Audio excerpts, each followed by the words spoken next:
বাবু আমাদের দেশে একমাত্র পারে শুধু গরিবের পেটে লাথি মারতে। আগে এই ভিডিওটা দেখো।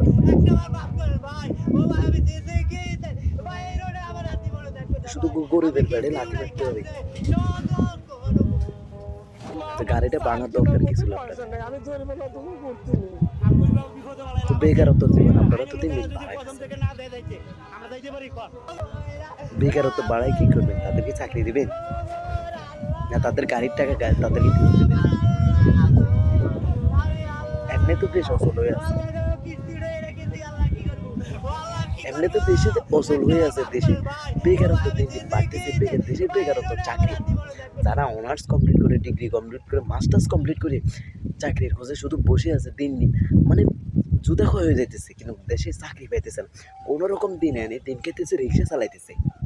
মাস্টার্স কমপ্লিট করে আপনি দেখবেন রাত ভরে যে মাস্টার্স কমপ্লিট, ডিগ্রি কমপ্লিট করা ছেলেরা রিক্সা চালাইতেছে কোনো রকম নিজের পেট চালানোর জন্য, কিন্তু কোনো রকম নিজের পরিবারকে সুখে রাখার জন্য।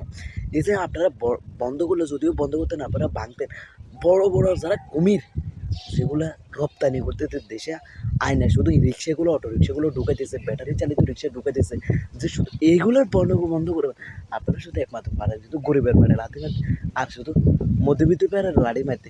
মানে বড় লোকেরা দেখেন না আপনারা, বড় লোকেদের হাজার হাজার কোটি কোটি লক্ষ লক্ষ টাকা, এই বাড়ির মালিক, বিএমডাব্লিউর মালিক, মার্সিডিজ ব্র্যান্ডের গাড়ি, ওগুলো মালিক কোটি কোটি টাকার দেশের টাকা পাচার করে দিয়েছে, দেশের টাকা বিনিয়োগ করে রপ্তানি ছেলে মেয়েরা বড় বড় উচ্চ পদে পড়াশোনা করতেছে। কার টাকা পড়াশোনা করতেছে, এ কীভাবে ওই টাকা ইনকাম করছে, কোথেকে এই টাকা তা সে পাইছে, এইগুলো দুদক করবে।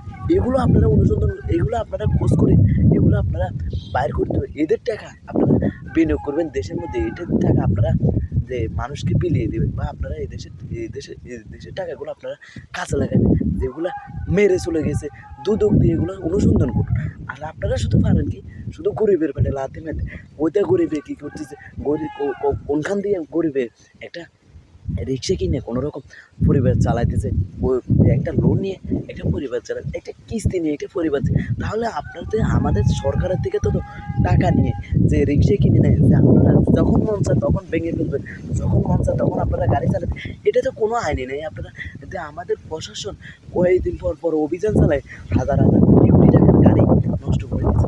আপনারা বিনিয়োগ জায়গা করতেছে, যারা রপ্তানি করতেছে তাদের গাড়ি নেন বা বাংলা, আপনারা গরিবের বেড়া নিয়ে শুধু লাথি মারতেছে। এই মামাটা সারাদিন কান্না করতেছে, এই তো হাজার হাজার একটা কান্না, হাজার হাজার মানুষের কান্না, যে আপনারা কান্না করতেছে। তাদের পরিবারগুলো আপনারা চালাবেন, তাদের বেকারত্ব আপনারা পুষে দেবেন, তাদের টাকাগুলো এই যে 1-1.5 লক্ষ টাকার গাড়িগুলো আপনারা তাদের টাকা দেবেন।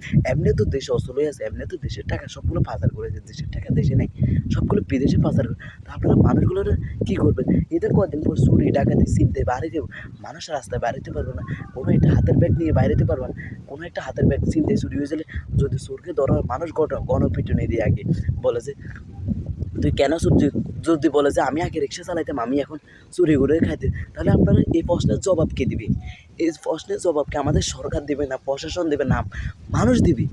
যে আমি চুরি করতেছি, আমার পরিবারকে সুখে রাখার, তো এই প্রশ্নের জবাবটা কে দেবে? আমার রিক্সাটা যদি না ভাঙতে থাকে আমি এখন চুরি করতাম, আমার রিক্সাটা যদি ভেঙে না ফেলতাম তাহলে আমি চুরি করতাম, আমাকে সরকার যদি একটা চাকরি দিত তাহলে আমি চুরি করতাম না।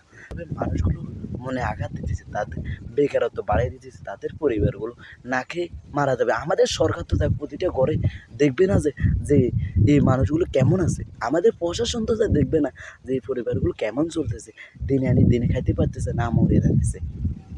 তা আপনারা কেন এই গাড়িগুলো বাঁধতেছেন? আপনারা তাদেরকে সময় দিয়ে দিতেন, যে যে জায়গায় মাপ চাওয়ার পরও আপনারা বলতেন যে এখান থেকে এতটা সময়, রাত এতটা থেকে এতটা পর্যন্ত চালাতে পারেন, বা দিন এতটা থেকে এতটা পর্যন্ত চালাতে পারেন। তারপরেও যদি আইন অমান্য করে তাহলে তাদের গাড়িগুলো ভেঙে ফেলতেন। আপনারা এই 2 দিন আগে মাইকিং করে বলতে দিতেন যে যারা ওই মেন রাস্তায় বা মেন রোডে চালাবে তাদের গাড়িগুলো ভেঙে ফেলবে, বা এতটা থেকে এতটা সময় পর্যন্ত তোমরা গাড়ি চালাতে পারবে, এতটা থেকে এতটা তোমরা চালাতে পারবে না। তাহলে তো মানুষ কিছুটা, যেগুলো আইন অমান্যগুলো ওইগুলো গাড়িগুলো মানে আপনারা ধরে ধরে যারাই পাইতেছেন তারা সিটি কর্পোরেশন থেকে সব ছাড়াই করতেছেন। মানে টাকা কি আপনারা দিয়ে দিচ্ছেন না প্রশাসনের পকেট থেকে জনগণের পকেটে টাকা দিয়ে দিচ্ছেন? উল্টা আরও জনগণের টাকা নেওয়ার জন্য আপনারা বসে থাকেন, জনগণের টাকার জন্য আপনারা সবসময় উঠে পড়ে লেগে থাকেন। তাহলে আপনারা দেশ কি আইন সব কি এই গরিবের জন্য আইন? বড় লোকের জন্য আইনে বড় লোকজন এত কোটি কোটি টাকার মালিক, এত বাড়ি বাড়ি মালিক, তাহলে কার টাকা দিয়ে বাড়ি মালিক হয়েছে? দুদক ওদিকে অনুসন্ধান করতে পারেন, দুদক কি ওই টাকাগুলো মানুষের বিনিয়োগ করতে পারে না? ওই দুদক কি ওই টাকাগুলো দিয়ে দেশ উন্নয়ন করতে পারে না? শুধু গরিবের পেটে লাথি মারিনি দেশ উন্নয়ন করে, রাস্তাঘাট সাফ করতেছেন আপনারা যে গরিবের পেটে লাথি মারি।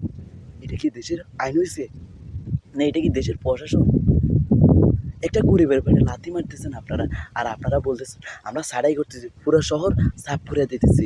এই আপনারা আগে চাকরি দিয়ে তারপর আপনারা এই দেশের সব কিছু ছাড়াই করেন। আপনারা দেশে আইন আইন বাইর করছে নতুন নতুন, কয়েকদিন পর পর নতুন আইন বাইর করে যে শুধু গরিবের পেটের জন্য লাথি মারের জন্য আইন বাইর করো। বড় লোকের পেটে শুধু বড় লোক আর গরিব, শুধু গরিবেদের থাকিয়ে দেয়, গরিব কখনো বড় লোকের সোয়াদ পাইতেছে না। শুধু আপনাদের কারণে, আমাদের প্রশাসনের কারণে।